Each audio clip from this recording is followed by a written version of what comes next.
Hello, everybody. I am incredibly honored to get to introduce your next speaker. I know you're going to learn a lot from her. So I have had the privilege of working with Mia in the hospitality industry for years and years and years. So San Diego, Southern California folks? Awesome. So Mia is an attorney in the hospitality industry now. She comes from an event production background. Events large, small, very, very large. Became a wedding planner, an event planner throughout San Diego and Southern California, and that's where I started to work with her in the wedding industry. She became a chef. She became an attorney. She still teaches chefs. She still teaches attorneys and teaches in the hospitality world. So she is not only an attorney who knows our industry and works in our industry and for industry, but she is of our industry. So I know today you're going to get some incredible content that you can actually act on. So I'm super excited to introduce Mia and have fun with her.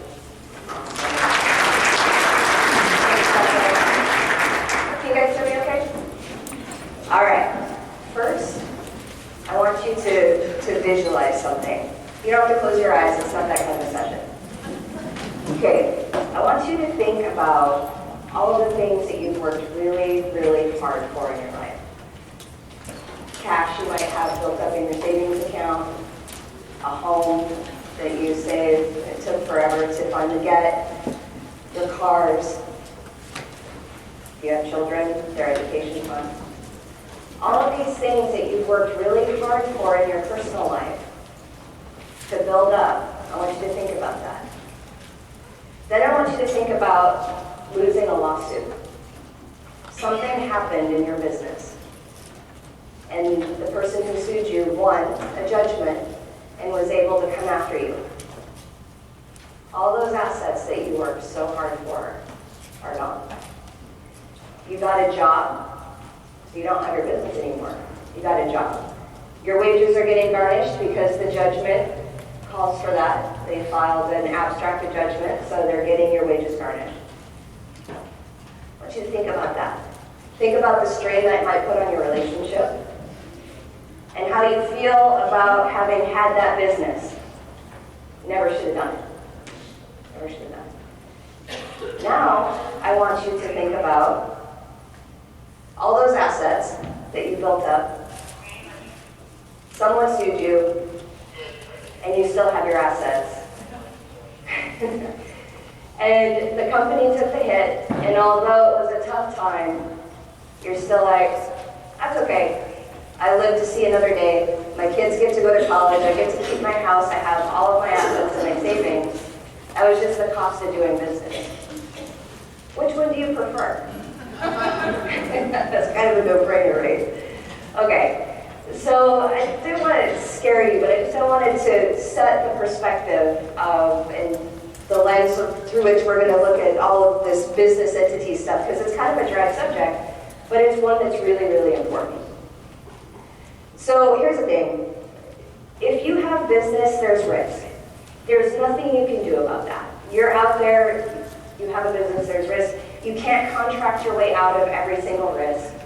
It's not going to happen. But what you can do is you can set yourself up in such a way that if you do get hit or something happens or, unforeseen event, you're actually still going to be okay and you're going to live another day and you're still going to conduct your business. So, we're going to start at the very, very beginning of when you start business. Now, some of you have probably been in business for a really long time, 5+ years, 20 years, 30 years. This is for you too. Just because you're not at the beginning phases, this is a chance for you to reconcile and see where you are and check the health of your business and see if there's some things that you need to do to get yourself squared away so that you will be okay. So you really need to do this properly in the beginning, but if you didn't, that's okay. You can go back and make it right. So I don't want you to think that you've missed your opportunity here if you're down the road a ways. All right, first of all, what I'm going to cover today is whether you should even form a business entity. Which entities are the most common for event professionals? And then how do you actually form it and how do you manage it? This could save you about $500 to $700 on LegalZoom, that part. Okay, first of all, do you even need to form a business entity? One of the things that you need to evaluate is what your risk exposure is. Venues, DJs, photographers, not so much photographers, well, no, that's true, photographers because of loss of images and stuff. But if you have big equipment and you're moving things and you have employees driving trucks, your risk exposure is significantly higher than if you're a planner. You're a little bit softer on that if you're a planner. That's more of you're making recommendations and you're helping out and you're a referral source. And working weddings, just you. So your risk exposure is significantly less than, say, a caterer. So you need to first identify what your risk exposure is. Secondly, how much does your insurance policy cover?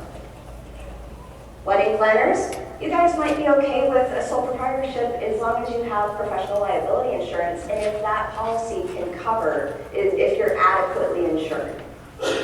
But a caterer, venue especially, I see a lot of orange in the audience.